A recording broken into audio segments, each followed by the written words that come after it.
And that's exactly what we've done. The path we were on was simply unsustainable. We couldn't simply raise taxes indefinitely and hope that we would get prosperity. That's why this morning I reduced the tax burden across the piece, and I'm very, very committed to that.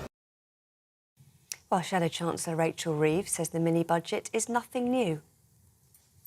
Can I thank the Chancellor on his comprehensive demolition of the record of the last 12 years. Their record, their failure, their vicious circle of stagnation. The Chancellor has confirmed that the costs of the energy price cap will be funded by borrowing, leaving the eye-watering windfall profits of the energy giants untaxed. To other news now. Russian-backed officials in 4 occupied regions of Ukraine are holding self-styled referendums on joining Russia. The so-called votes are taking place over the next 5 days in the Luhansk, Donetsk, Kherson and Zaporizhzhia provinces. These regions represent around 15% of Ukrainian territory. The referendums have been denounced as illegitimate by Ukraine and the West. Russia argues it's an opportunity for people in the regions to express their views. A second boy has been arrested in connection with the murder of a teenager in West Yorkshire. 15-year-old Hilary McLean was fatally stabbed outside his school in Huddersfield on Wednesday. West Yorkshire police say a 15-year-old boy has been arrested in connection with the death. Yesterday, a 16-year-old was arrested on suspicion of murder. Both remain in custody. Over 1,000 people were detected in the English Channel last Thursday, taking the number of crossings this year to almost 32,000. The Ministry of Defence says it's the 3rd time in 5 weeks the daily total has topped 1,000. The number of arrivals has led to Border Force officials putting up tents at Dover. GBNews has also learnt the main processing facility at an MOD base in Kent is full. Manchester United football player Cristiano Ronaldo has been charged with improper and/or violent behaviour by the Football Association. It's after video footage emerged on social media which appears to show him knocking a phone out of a fan's hand after a match in April. The 37-year-old has apologised for his outburst.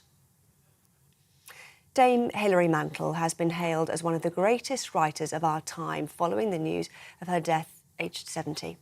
Her publisher, HarperCollins, says she died suddenly yet peacefully, surrounded by close family and friends. The British author was best known for her Wolf Hall trilogy. Scotland's First Minister, Nicola Sturgeon, paid tribute, saying it's impossible to overstate the significance of her literary legacy. TV, online and DAB+ radio. This is GB News now. It's back to Bev.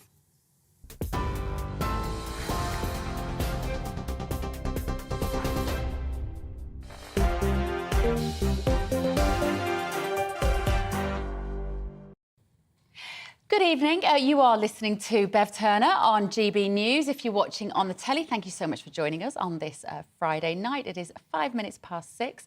I couldn't be in better company tonight to talk about the not-so-mini budget. We've got economist Vicky Price and Head of Public Policy at the Institute of Economic Affairs, Matthew Lesh. Good evening, both. I bet you've had a very busy day with your jobs talking about the economy today, have you, Vicky? We have, and we just realised that actually we were on the same panel earlier this morning, very early this morning. Well, I expect a flawless performance. Starting the day, ending the day together. Yes. Couldn't be better, could it? We should watch that, yes. I want to know what you think, of course, as usual as well. Get in touch with me, gbviews at gbnews.uk or on Twitter at gbnews. So, we've had tax giveaways, stamp duty smashed, bankers free to earn the biggest bonuses they can. It was certainly a bold mini-budget from Chancellor Kwasi Kwarteng. We're going to get straight into our debate now with our two guests. Matthew, let me turn to you first. Let's look at it from a tax cuts and a personal taxation point of view. What was in this for the average person? Look, I think overall this budget or mini budget or fiscal statement or whatever we're deciding to call it has a series of announcements that really are aiming to boost economic growth and put more money into people's pockets. So we've had the national insurance increase reversed, or on top of that, we've got bringing forward of the reduction in the 20p rate down to 19p, as well as the abolition of the higher rate, the 45p rate. Now, these are quite substantial tax cuts in themselves. Now, we've also got tax cuts on stamp duty, we've got tax cuts on corporation tax. Now, this is together quite a rebalancing in terms of what the government was on track for. We should remember the government was on track for the highest tax take in 70 years. The government decided they think that was a drag on growth, and I think they're right to say so in terms of discouraging work, in terms of discouraging investment, and therefore this is an important step in the right direction. Am I right in saying that you pretty much wrote this budget? I did not write this budget, I can assure you. How much influence did you have over it, Matthew? Given that your Institute of Economic Affairs does work very closely with Liz Truss and has for many years. Look, Liz Truss has been involved in the IEA for well over a decade and been involved with free market groups, but Liz Truss is not the IEA, and we don't set government policy. There are things that she's done. In fact, her first and biggest announcement, and this was also reiterated today in terms of setting a price cap on energy, was certainly not something the IEA would have taken as an approach. I think we'd also like to see a lot more in terms of on the spending side, and there are some serious and genuine concerns there that if you're going to cut all these taxes, you can't just fund that from the deficit. And I think we also need a lot more details on the regulatory steps. So indeed, this is all in the right direction. I think a lot of my colleagues at the IEA and myself have been quite welcoming of it. But this isn't the be all and end all. It will have a contribution to growth, but there's a lot more to be done from the government. Absolutely. What's interesting, though, about today is what it means ideologically. Like, how did we get here off the back of lockdowns? What is the logic behind it? You tweeted this, Matthew. If we can just bring this up on the screen. Now, this was a tweet which was basically suggesting... We don't have the tweet. I'm so sorry, we don't have it. But talking about the fact that this is a takeover by a neoliberal conservative mindset, and you said, yes, it is. Look, I mean, it's a tweet. Twitter is not exactly a serious, often not exactly a serious platform. Look, but it's very honest of you to accept that. Well, I think in terms of the focus of the government. So what this is more than anything else is, and I think Liz Truss and the Chancellor Kwasi Kwarteng have been very clear about this, is the goal of government policy will not be to look good. It won't be to redistribute resources, and won't be focused in on, how is this going to impact the top income quartile versus the bottom income quartile. They're not interested in that kind of politics, and what they're interested in is boosting economic growth. And the fact is that the UK has been stagnant on economic growth for the last decade or so. This is a crisis in terms of our living standards. If you want all the good things in life, be it higher incomes, being able to purchase more goods, being able to fund public services, economic growth is absolutely key. And although obviously not everyone agrees on necessarily all the policies being announced today, I think that in terms of a goal and that in terms of rhetoric is extremely important and distinctive and changes the focus of the government. OK, thank you, Matthew. Vicky, this is a budget for growth. It's going to stimulate. Do you see it in that way? And if so, when is that growth going to come? Because people are going to feel the hardship in their own pockets this winter.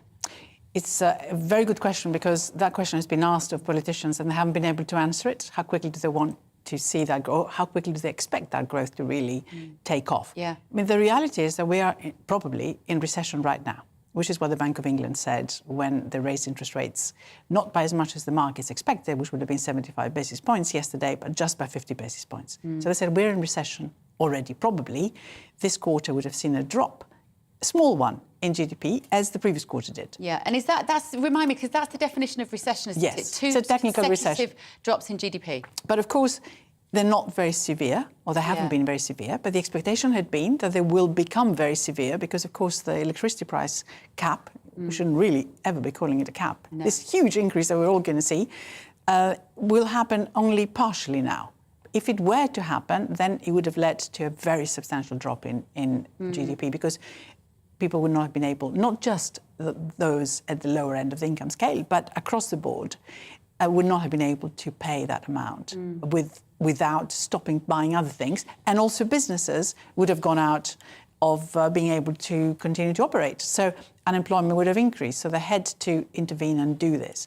So the growth that we're looking for will come from quite a low base. And for that to really take off at a time when you've got all these other problems, you still have a cost of living crisis right now. You still have huge costs for businesses, which, yes, you've frozen it a little bit for a short period of time, but it's not going to completely, convince businesses they can carry on, because there's huge uncertainty there. And what happens after 6 months? It's going to be reviewed after 3 months. Is my sector going to be included? Yeah. And what's going to happen to labour, all the people that I'm employing? Are they going to be asking for a lot more money? Will I be able to afford that or not? So we have loads of insecurities. And then you've got the rest of the world, which is slowing down. I mean, Europe is slowing down. A number of countries are falling into recession there too. And in the US as well, they've already had 2 quarters of recession. So we're not in the best position to achieve this 2.5% growth, however much money you may be pouring into the economy. The markets were jittery again today. And the pound, people have been watching the pound very closely and how weak that has got. Did that change today? Did the pound strengthen at all today? Hardly. So it was, the last time I looked, at 1.12. So in other words, £1 buys only $1.12, which isn't very much at all. I mean, the fall has been quite dramatic. The markets have decided that despite the interest rate increase we saw, first of all, it wasn't as big as they had hoped, because they expected 75 basis points, like the US had done, like the European Central Bank had done. But also they have downgraded growth in the UK economy, and that's the reason why the pound has been so weak for quite some time, and that's been downgraded further. So the forecast that exists now for the UK economy for next year have us as having the slowest growth in 2023. And actually the only countries in the latest conference board forecast of the G7 to be in recession next year are ourselves and Germany, which of course is facing huge problems with gas. So that's the real issue. So the pound, of course, can add to inflationary pressures. Which makes it sound, Matthew, that maybe your ideas aren't all good. Well, I mean, I think the fact that the UK is in a weak economic position is absolutely why you need to take radical steps. Now, there's a lot of focus today has been particularly on the fiscal part of this. Now, I think that will have a positive impact on growth, particularly getting down the corporate tax rate. That's shown to be putting that up from 19 points to 25 points. It could have cost the economy something like £60 billion over the next decade in lost investment and associated economic activity. And the other tax changes will have a positive impact on growth. But I think the broader story that they're trying to take is very much about what are the supply side regulatory reforms, what are the microeconomic reforms. Now, there was a really big announcement today that hasn't got as much attention on the question of infrastructure and speeding up the process so we can get building with more infrastructure in the UK, because it's often held back by all sorts of reviews and planning requirements. Yeah. Now, we've also got flagged this idea that we're going to be sunsetting a lot of EU red tape and checking what is appropriate for the UK, and perhaps even bigger than anything else in terms of housing and planning. So those kind of microeconomic reforms are what's going to drive that longer term growth and is going to be able to get UK up to 2.5%. Probably going to have ultimately a bigger impact than some of these tax changes if they can be executed successfully. Sunsetting. I noticed he used that word today, and you've just used it again about the regulation. Sunsetting, does he just mean ending? He means assessing the necessity of it. So the idea with sunsetting is you say, well, we're going to sunset it by 2023, and that means we're going to go through the process. Now, it might be too ambitious and they might do it too quickly, but they're going to say, do we keep this or do we not need this? So I think a lot of it will end up being kept. A lot of the standards from the EU will be kept. But the idea is to see what is appropriate for the UK and what is necessary. It's a term that's used quite often in the sense that every regulation should have a sunset clause. In other words, say, when do we take it off? Because you may need a regulation for a while. And, when I was working for the government, we were always looking for ways in which, we wouldn't have a regulation, but we'd have different things perhaps to encourage individuals or businesses to behave in a certain way. Like, for example, save for your pensions. So nudging them to do something rather than regulating and saying, you've absolutely got to do this that way. Because, of course, once you start this regulation, it's very difficult to get it off the statute books. And that's the real issue right now. So one of the regulations that I think you're referring to is the one about insurance companies and pension funds being able, now that we left the EU, to invest in longer-term assets like infrastructure, which carry quite a lot of risk. And the reason why they haven't been allowed so far is because it's perceived to be playing, casino banking more or less with pensioners' money or potential pensioners' money. But that may change with all sorts of guarantees, so it might actually work quite well in the end. I think this is perhaps a very welcome thing that may happen. The inflation is clearly what the government were trying to tackle to some extent today. That underpins a lot of the problems we're looking at now. Now, forgive me if I've got this wrong because I'm digging out my A-level economics here. But inflation is ordinarily caused by too much demand, right? People have got loads of money and they're going out spending. And therefore, the government tried to put the brakes on the economy by increasing the interest rates to dissuade people from spending. But that's not why we've got inflation now at the moment, is it? We've got this kind of... They printed so much money during COVID.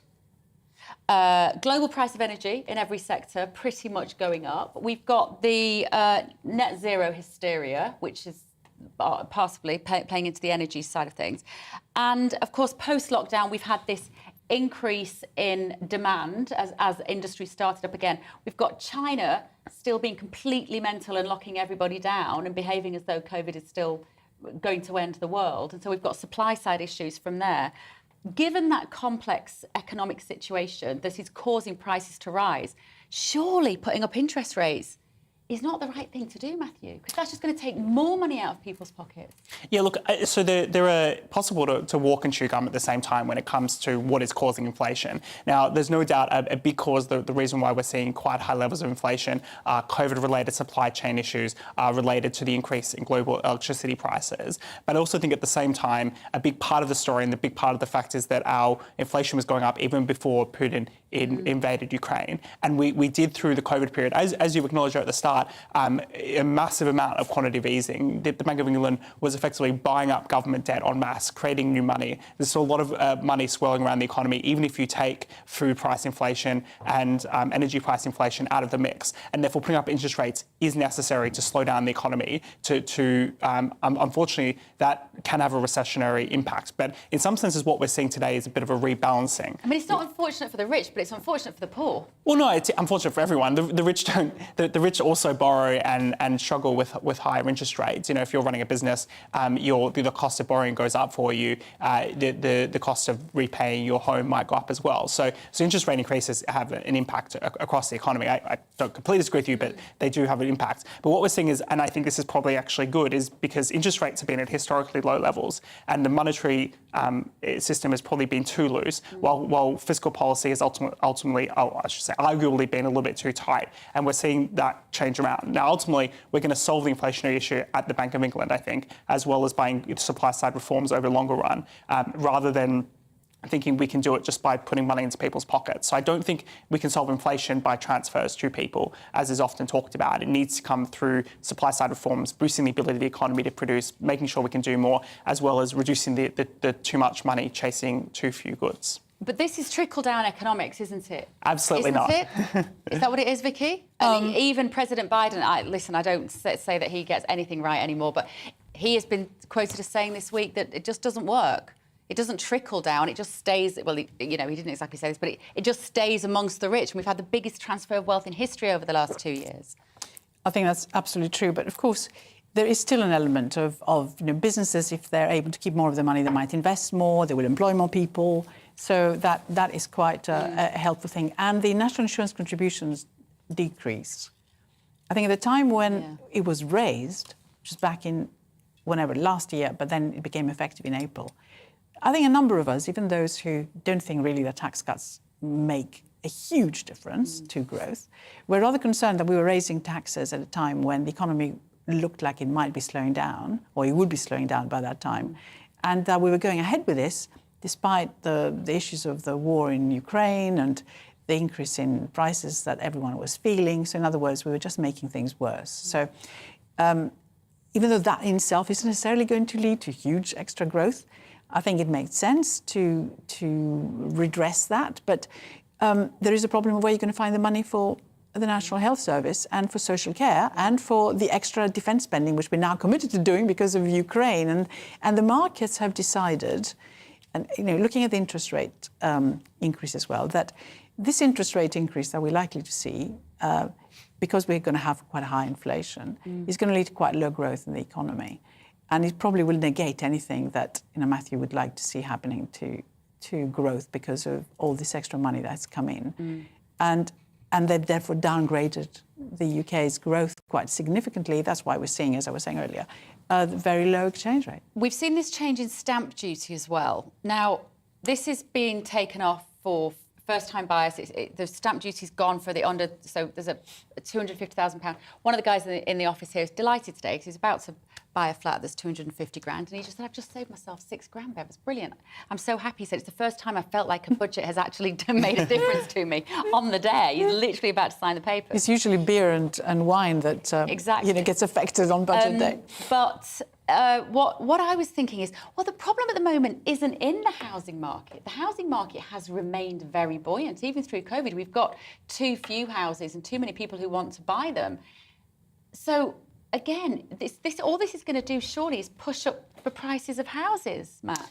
Look, I think you're completely right that we have too few houses for the amount of people. We haven't been building anywhere near enough in the UK compared to other countries. But at the same time, stamp duty has other impacts on the housing market and is pretty widely acknowledged to be probably the worst major tax in the UK. And that's because what it does is discourage transactions. So it means fewer people are willing to put their house onto the market. Now, this has a particularly big impact on the question of downsizing. So if you're someone who is perhaps the kids have left home, you've got a bigger house than you need, the cost of selling that home and moving somewhere smaller means you lose a large chunk of money in that process. Now, that means if you're a younger family, you can't get access to their house. It means people can't necessarily work and live where they could be potentially the most productive. So as a consequence of stamp duty, we have a far less productive society and far less dynamic housing market. So you could have some positive effects. Now, there's also some research suggests that in terms of the price impact, the last time the UK did a stamp duty holiday, at least in 2008-9, there was a study that suggested that the overall result of that post-tax was a reduction in cost for buyers. So the fact was that the prices did go up, but not by as much as the tax that people subsequently paid. So a lot of the benefit did go to the buyer in terms of lower prices. OK, what do you think, Vicky? Well, I agree that stamp duty is a very, it was illogical and not a terribly effective type of tax if you really wanted to have a housing market that works. And it creates all those anomalies, if you like, in it. There's no doubt about that. But it's interesting, nevertheless, when we look at what's been happening in the last year, especially in the last couple of years since we've been recovering from COVID. And you mentioned earlier the issue about supply chains, prices going up beforehand and so on. So the government has actually been collecting quite a lot of money from stamp duty, despite the fact they had reduced it before, because there was so much housing transactions that took place. And that was good news. So actually by doing what they're doing now with stamp duty, doesn't mean they're necessarily going to be collecting less. They might actually end up collecting more. So that's one thing. They've also been collecting a lot on capital gains tax, because they had changed the tax incentives for buy-to-let. So lots of people were just selling, the landlords selling their houses. So a lot of that was collected. When we had much more VAT because of the high price of goods, which was being collected by the government. And you had more income tax because more people were working. So there is a little bit of that redistribution, which we all expected was going to happen. So there was a little bit of a headroom there. But what they've done is they've gone way above that headroom. And this is really what has worried the markets. And that's why right now the yields, what the government has to pay to borrow, has gone up so significantly. We're now talking about over 3%, which, of course, will add to the government debt quite significantly. Is this a vote winner, Matthew, this budget? And let me rephrase that. People will only vote for the Conservatives if they start to feel the effects of these changes by the time of the next election. Is that likely? Yeah, so I think the government's very much taking a bit of an electoral or political gamble here, which is what they're saying is we accept that some of these policies might not necessarily be popular in the short run, that it's not a good look or the optics aren't good and that people might say, we don't like that very much. But what they're hoping is that there will be, at least on the margins, a positive impact for economic growth, as well as setting the UK on the right direction, as well as a clearer message. There's often this idea that you should just look at the individual popularity of each policy and just put that together and put out a manifesto. Now, that's to some extent what Jeremy Corbyn did in 2019. Each one of his policies appeared popular, things like nationalising or free broadband or whatever else. But taken together, the public was quite sceptical about the overall direction of Jeremy Corbyn. Corbyn and his manifesto and his economic policies, as well as other issues to do with Brexit. So it didn't really work as a package. So I think what Truss is trying to do is saying, we're focused on economic growth. That's why you're voting for us. We're willing to do things that are difficult and unpopular. It is in some senses Thatcherite in direction, or at least political direction, with a nice, concise strategy and an idea of what you're wanting to achieve and moving in that direction, even if individual things aren't necessarily popular day to day. OK, interesting. Right, thanks, guys. That's the first bit over with. Right after the break, we're going to continue our analysis of the budget, including the headline-grabbing policy of lifting the cap on banker bonuses. And let me know what you think. GBViews at gbnews.uk. See you in 2.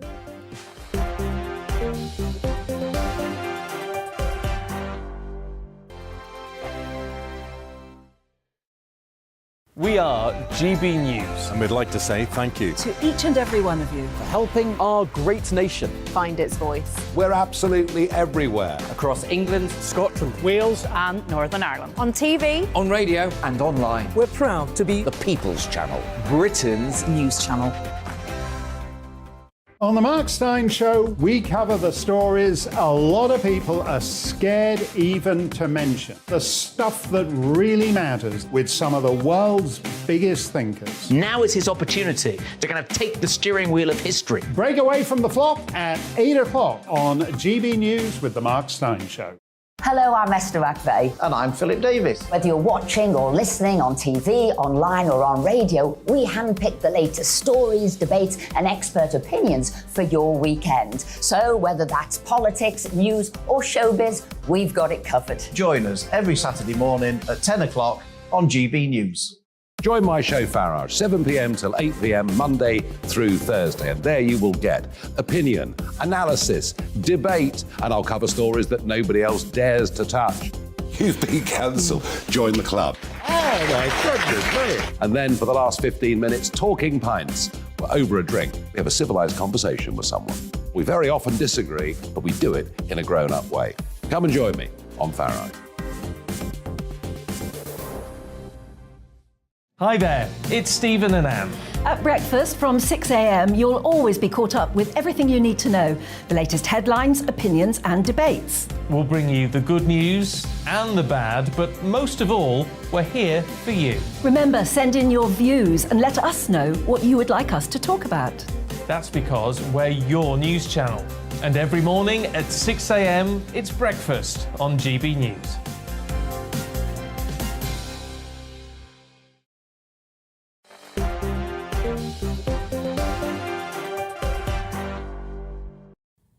Welcome back to Dewbs & Co with me, Bev Turner, until 7. My panel this evening, Head of Public Policy at the Institute of Economic Affairs, Matthew Lesh, is here, and economist Vicky Price as well. They know everything there is to know about today's mini-budget. I'm surprised he didn't call it an emergency budget, but did you not tell him to call it an emergency budget?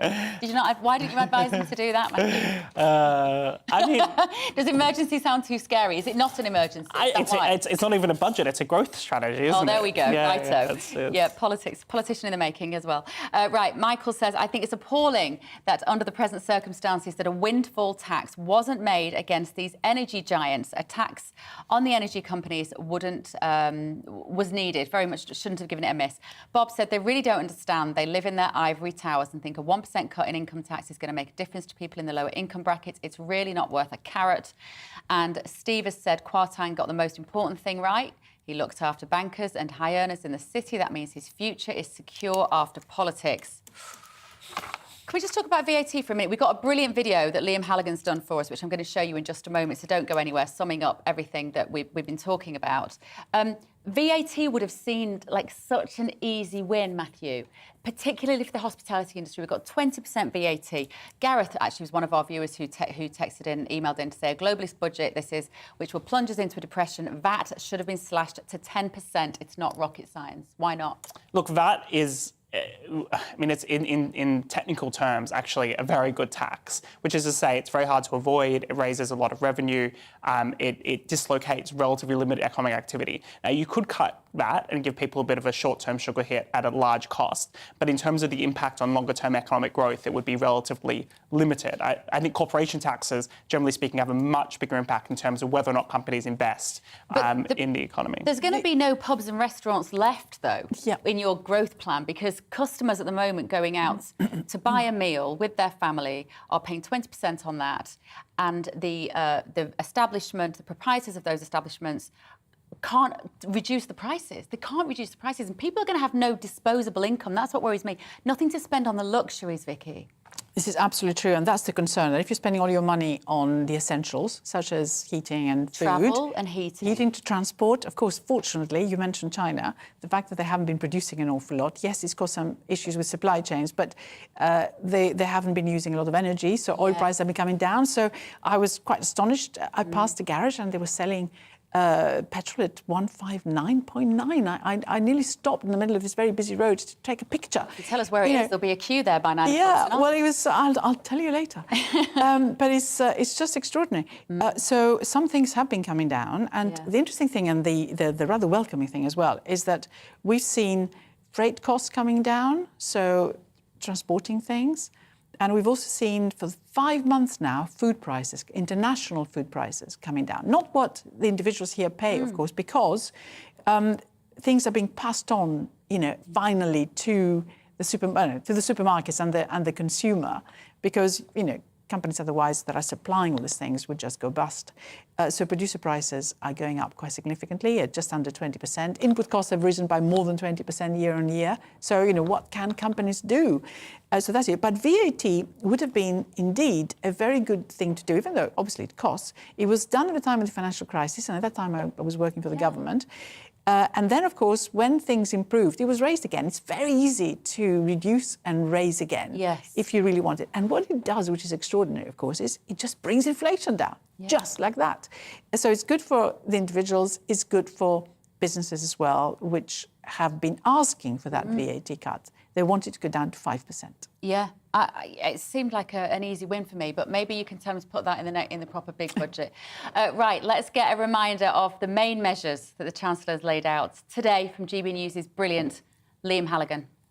There were some big measures in this not-so-mini budget, and also some soaring rhetoric from Chancellor Kwasi Kwarteng. There are too many barriers to enterprise, said the Chancellor. We are turning a vicious cycle of stagnation into a virtuous cycle of growth. How's he doing that? Well, first up, the Chancellor wanted, in his statement at 9:30 this morning, to outline and confirm that household energy support package. We've been hearing about it, and the details are definitely the average price of a unit of energy, gas and electricity, will be capped to the extent that the average household will pay no more than £2,500. On top of that, there's a £400 grant for all households, and then a £650 assistance package for households in receipt of benefit, bringing those average annual energy bills down, and that lasts for 2 years.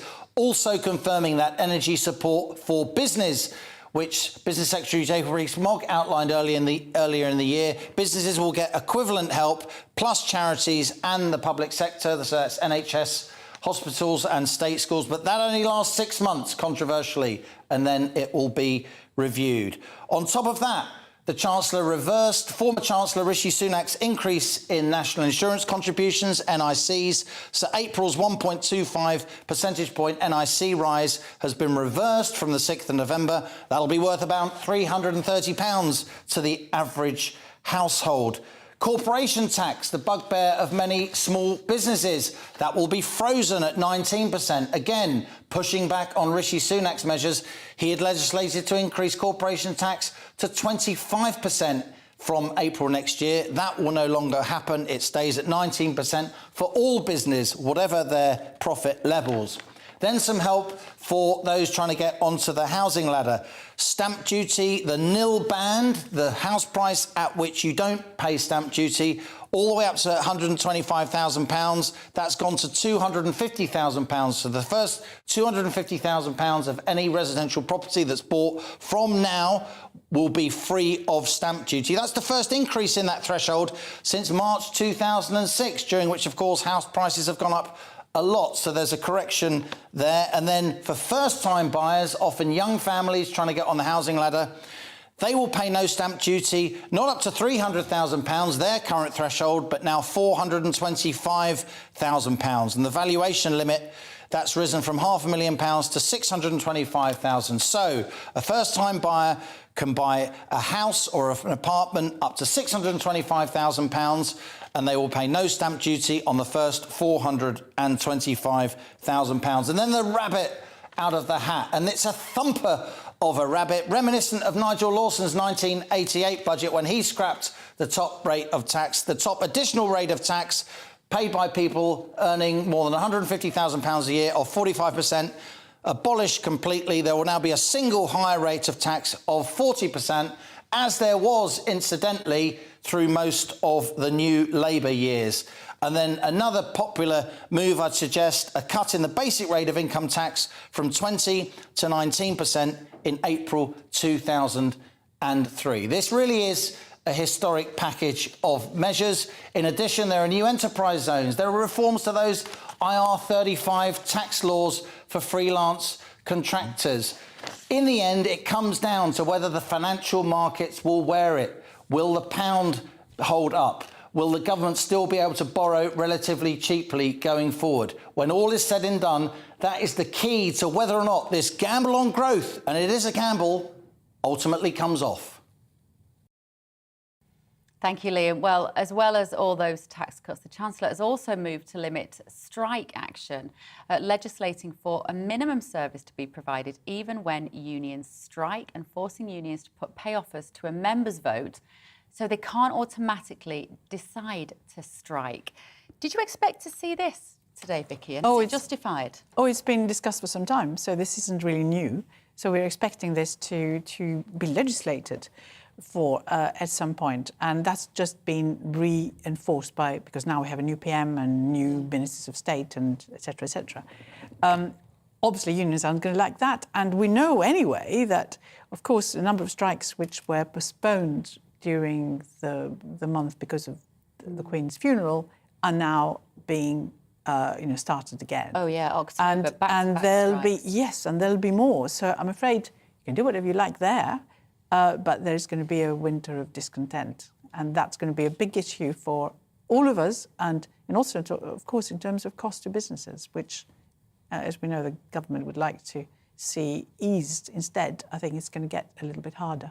Matthew, do you think that was an easy decision for Kwasi Kwarteng and Liz Truss to come to, that they have to put some restrictions on the unions?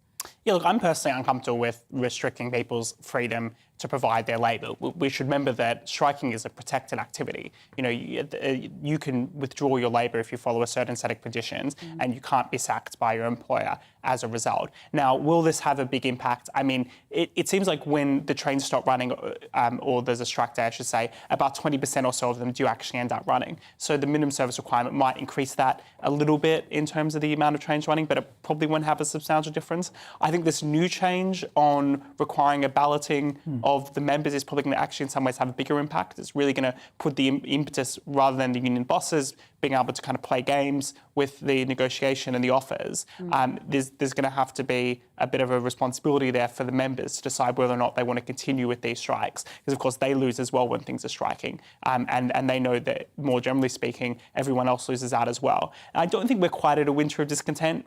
That's kind of, it was in a very different historical context, where about half of the workforce was in a union. It's much lower than that today. It's probably only about 10% in the private sector who are members of the union. So we're not going to see the same kind of mass strikes you were seeing in the past, but you will see in these... That's just because people don't have the same power to strike. It doesn't mean that they're necessarily happier employees.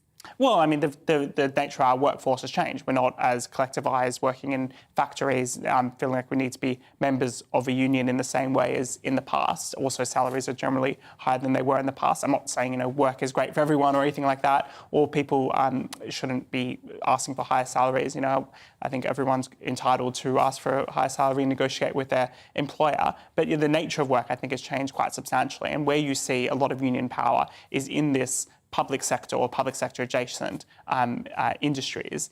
where they're choosing to exercise it. Often these are really negotiations between the government and the unions, and there's a question of what is a good use of public finances and how much we're willing to, for example, continue subsidising the railways when there are fewer passengers than there were pre-COVID. Are we willing to improve out the working practices so there aren't people standing around doing nothing, or you can have people helping passengers rather than selling tickets, or you can have, rather than having additional people on trains, you can have just the driver. There's all sorts of different kind of productivity improvements that need to come along with higher salaries, and those are the negotiations are really about.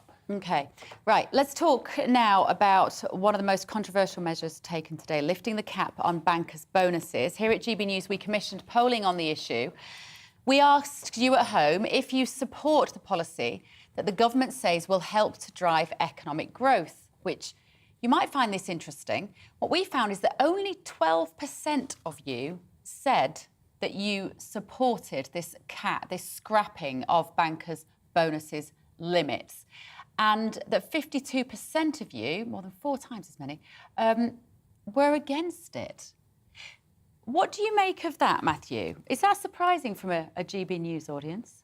Look, it's not particularly surprising. We know the idea of bankers and getting big bonuses is never particularly popular, and I think this is actually quite a distinctive policy from the government, is totemic in some ways, that they're willing to say, look, we know that this by itself is not a popular policy, but we're willing to make an argument. And I think that argument is quite persuasive. The truth is that the bankers' bonus limit did not limit the bankers' salaries very much. All it did was meant they got higher fixed salaries, because the bonus limit is as a proportion to their fixed salary. It could only be up to twice their fixed salary. Now, that has hurt the financial sector, but not in the way you'd think. It just means that if a bank is having a bad year, they can't reduce the salaries they pay to their employees as much. It makes it harder to move people around the world, because you have to sign new contracts if you come to the UK, as opposed to being in New York. It hurts smaller banks, because they're the ones who don't necessarily have the fixed resources to pay those big salaries. So it's just, generally speaking, made the UK banking sector less dynamic. So it's not a particularly good or strong policy, and it was always opposed by the UK government. It was always opposed by the Bank of England. Well, let's listen now. We're going to talk to academic and pollster Matt Goodwin. Good evening, Matt. Thank you for joining us. Now, you've heard what the other Matt was just saying there about the justification for this, and that it will generate growth, and it really not going to make that much difference to bankers. What's your take on it? Because it doesn't look good for a Conservative government to be just letting bankers take more money to spend and save in the Cayman Islands.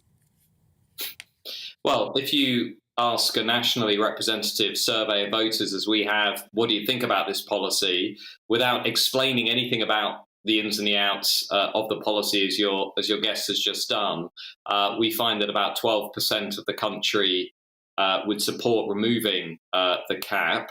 Now, of course, there are always different ways you can ask questions. There are always more bits of information you can give to voters.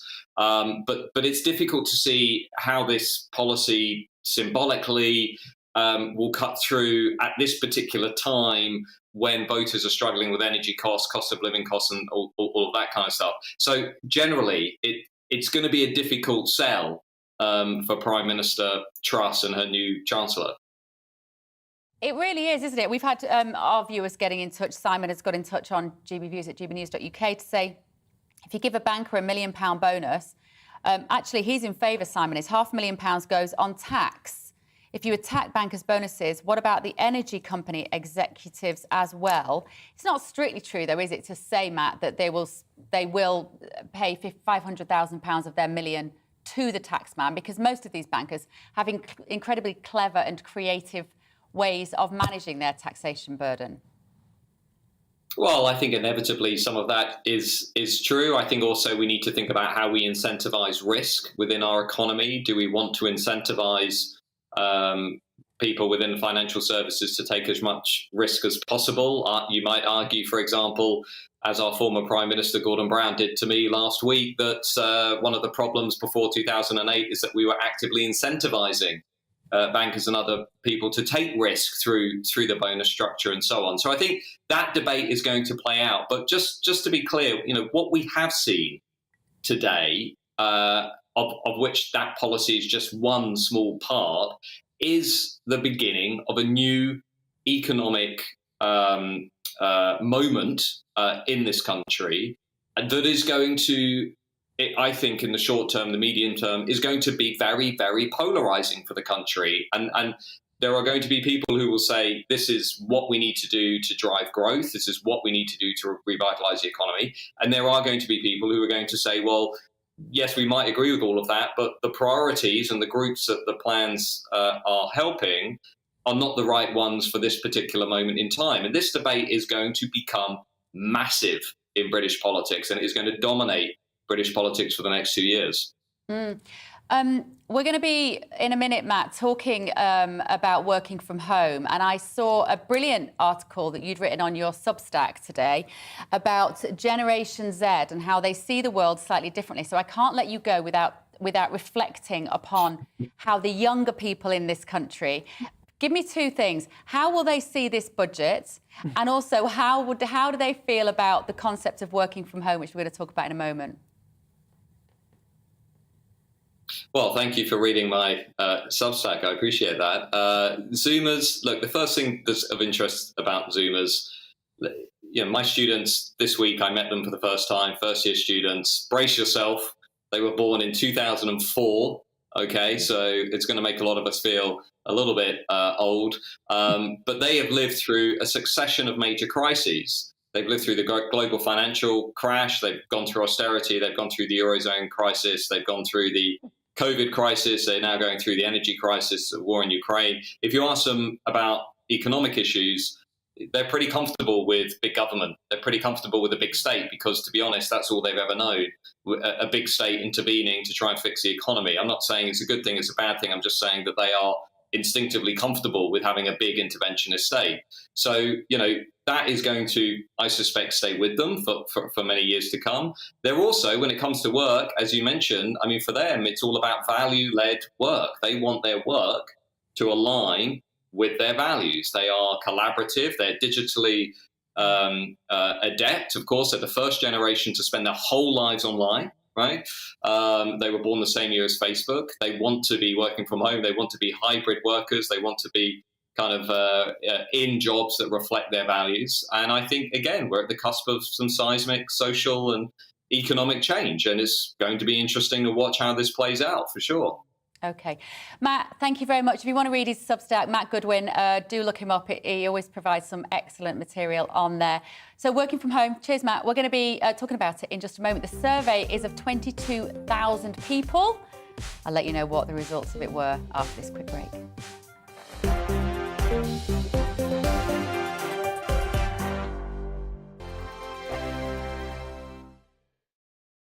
We are GB News. And we'd like to say thank you To each and every one of you. for helping our great nation. Find its voice. We're absolutely everywhere. Across England, Scotland, Wales and Northern Ireland. On TV. on radio and online. We're proud to be The People's Channel. Britain's news channel. On the Mark Steyn Show, we cover the stories a lot of people are scared even to mention. The stuff that really matters with some of the world's biggest thinkers. Now is his opportunity to kind of take the steering wheel of history. Break away from the flock at 8 o'clock on GB News with the Mark Steyn Show. Hello, I'm Esther McVeigh. And I'm Philip Davis. Whether you're watching or listening on TV, online or on radio, we handpick the latest stories, debates and expert opinions for your weekend. So whether that's politics, news or showbiz, we've got it covered. Join us every Saturday morning at 10 o'clock on GB News. Join my show Farage, 7 p.m. till 8 p.m. Monday through Thursday. And there you will get opinion, analysis, debate, and I'll cover stories that nobody else dares to touch. You've been cancelled. Join the club. Oh, my goodness me. And then for the last 15 minutes, talking pints. We're over a drink. We have a civilised conversation with someone. We very often disagree, but we do it in a grown-up way. Come and join me on Farage. Hi there, it's Stephen and Anne.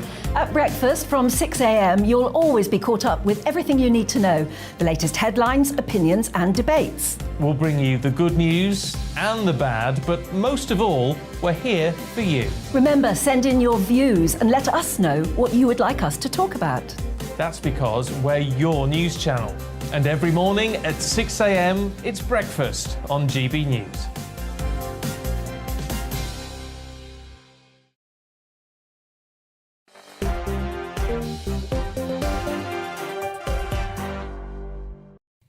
Welcome back. Now, working from home, it is a very divisive issue. We all did it during lockdowns, of course, but now there is a little more evidence, or is there? A survey of 22,000 people across 11 countries conducted by Microsoft found that while 87% of workers believed that they work more efficiently at home, 80% of managers disagreed and said that home working hurts productivity. Vicky, does that surprise you? This is going to be such a source of conflict for businesses on a day that we're talking about the economy. 80% of bosses say, I want you in the office. 87% of people say, actually, I'd rather work from home. What a power shift. The interesting thing is, how do you define productivity? And I don't think the managers have a clue what it means. I mean, what they generally have done through the ages is count whether people were in the office and whether perhaps they were pushing paper around or whatever it is. They were around to attend meetings and could see what they were doing. So we are very poor in managing people in this country. And there is no doubt that working from home has added to the work that managers have to do, because they have to somehow monitor what's going on. They have to trust people, which of course is what you should do in any case. And that has proved to be quite difficult for many. Not for all, because there's a small percentage there who thought that actually people were being quite productive at home. But I think there is an acknowledged failure of management capability in the UK, which has been proven by tons of academic studies, I'm afraid, by comparison to loads of other countries. So it's almost like we need, if we're going to have working from home then, Matthew, you've got to have key performance indicators. You have to know what your goals are, and maybe that's what a lot of bosses aren't very good at. But potentially not. I mean, it's very hard to get to grasp with a productivity issue. And there's some theories that perhaps Britain has poorly trained managers and that's a substantial drag on our productivity. On this broader point, I'm quite a fan of working from home. I enjoy the greater flexibility it gives my life. I think I'm quite productive in doing a lot of my work. At the same time, I understand that there's always a balance to be had, which is often a lot of work requires collaboration. You wouldn't want people working from home all the time. Even Microsoft, who published this poll, said the general standard is 50% working from home, 50% working from the office. I find this disagreement between the managers and their staff absolutely fascinating, because it tells you something quite fundamental. People feel like they're productive, or at least they're willing to say they're productive. Maybe they're not. Maybe they're answering the poll in the way they want to answer it, while their managers are a lot less confident that they are. And maybe that does point to this idea that presenteeism is what matters. Is you just want to see someone working, and then you know they're working, and you get this vibe. Alternatively, people could be shirking off. People could be being lazy at home and not getting as much done, which I think is really the metric. Distracted. It's not always that you're lazy, is it, when you're working from home? The dishwasher's there and you think, oh, I'll just put a wash on and I'll just hang it. Oh, it's a nice sunny day. Well, otherwise you have to rush back from work and do it instead, and that's pretty not satisfying either. But the interesting thing is, in terms of productivity, it has been again proven in academic studies, but doing surveys and actually seeing what people are doing, that the thing that increases productivity is flexibility, which I think is what Matthew was alluding to. So if you look at working from home as adding to this flexibility, but allowing quite a lot of decision-making, if you like, to get filtered down. This is a trickle-down approach, which is by far the best way of getting things done. Finally, we found a reason to use that phrase, which actually makes sense. So you can leave that decision in terms of how you manage your time within some boundaries, obviously, because you have to produce whatever, reports or whatever, to those people, then at home, then you can actually get your productivity. But remember, so many people have no such choice. Yeah. But where you do have the choice, where you do have white-collar workers who can work from home, like in those big tech companies, or in banks, all those organizations that have tried to force their employees to go back have had to give up. Yeah. So, and establish some sort of hybrid, or have been much more flexible in what they've set up than perhaps they would have liked to. Well, you've been getting in touch as well. Leah said the budget does nothing for people who are on lower incomes or benefits. In my opinion, it further penalises people, and I don't think that people of the UK are going to take much more of this government. But then Marcus said this is the best budget in decades. Next year and the year after, our economy will be one of the best performers in the G7. Lower taxes leads to higher revenues. It shouldn't work, but it does. I have no doubt, and thank you very much to Matthew Lesh and for Vicky Price this evening. I have no doubt we will continue to analyse this next week. I am going to be here all next week, Monday to Friday, sitting here for Michelle, 6 o'clock every evening next week on GB News. Thank you for joining me. Have a wonderful weekend. Good evening. I'm Alex Deakin with your latest weather outlook from the Met Office. A dry and a bright weekend for most places. Bit of rain across the southeast at the moment, only slowly clearing. 1 or 2 showers around, and the mornings will be fairly chilly, but this area of high pressure is slowly moving in. It's yet to really get rid of this wiggling weather fronts, which has made for quite a wet day across the far southeast, and that rain may linger across parts of Kent and Sussex through the night and into Saturday. There is a Met Office yellow warning in place. Away from the far southeast, though, just 1 or 2 showers, North Wales, eastern parts of England and southeast Scotland, but for most it's a dry night and with clear skies. Turning quite chilly, temperatures down to single figures in most towns and cities and well down into single figures across Scotland. But generally a bright sunny start here, maybe the odd shower across the far north of Scotland, 1 or 2 for Northern Ireland. And we'll see a few developing through the day across eastern England. Still the likelihood of some of that rain across parts of Kent during Saturday, slowly clearing away. And by the afternoon, a few showers just developing over the Midlands, parts of Wales. But they'll be pretty well scattered. Most places won't see them. Dry and bright, and temperatures around or touch below average, generally getting into the mid to high teens. And temperatures dropping quite sharply, I suspect, on Saturday evening. If you are heading out, any showers tending to fade away, although we'll keep the risk of 1 or 2 coming in along these North Sea coasts. For most then, it's a fine, if fairly fresh start to Sunday. Quite a bit of sunshine for England and Wales. The sunshine turning increasingly hazy across Scotland and Northern Ireland with a bit of patchy